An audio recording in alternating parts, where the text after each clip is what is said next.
Nayanthara trend ஆக்குன இந்த front puff hair style நான் college படிக்கும்போதெல்லாம் செம்ம ஃபேமஸுங்க. நான் பார்த்தீங்கன்னா அப்பையிலேருந்து இப்போ வரைக்கும் அதே ஹேர் ஸ்டைல் தான். நயன்தாராவே மறந்துருப்பாங்கன்னு நினைக்கிறேன். ஸோ ஈவினிங் போல் கொஞ்சம் வீட்டில் மளிகை ஜாமான்லாம் காலி ஆயிடுச்சு, அதெல்லாம் வாங்கலான்னு சொல்லிட்டு கடைக்கு கிளம்புனேன். கல்யாணத்துக்கு முன்னாடிலாம் எங்கள் அம்மா கிட்ட நான் சொல்லிவிடுவேன், உயிரே பண்ணாலும் கட்டப்பையை மட்டும் என் கையில் கொடுக்காதம்மா, நான் வாங்கவே மாட்டேன் அப்படின்னு ரொம்ப ஸ்ட்ரிக்டாக சொல்லிவிடுவேன். இப்போ என்ன நினச்சா எனக்கே சிரிப்பாக இருக்குது.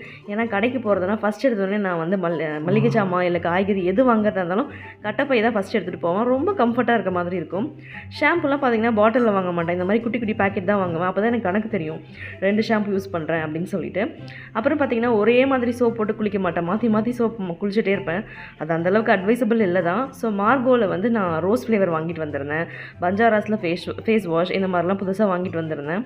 எப்போவுமே லாஸ்ட்டாக தேன் நெல்லிக்காய் வாங்காமல் வர மாட்டேன். ஸோ தேன் நெல்லிக்காவை சாப்பிட்டுட்டே பில்லிங்லாம் கரெக்டாக இருக்குன்னு கூட்டி கழிச்சு பார்த்தா கணக்கு கரெக்டாக தான் இருந்துச்சு.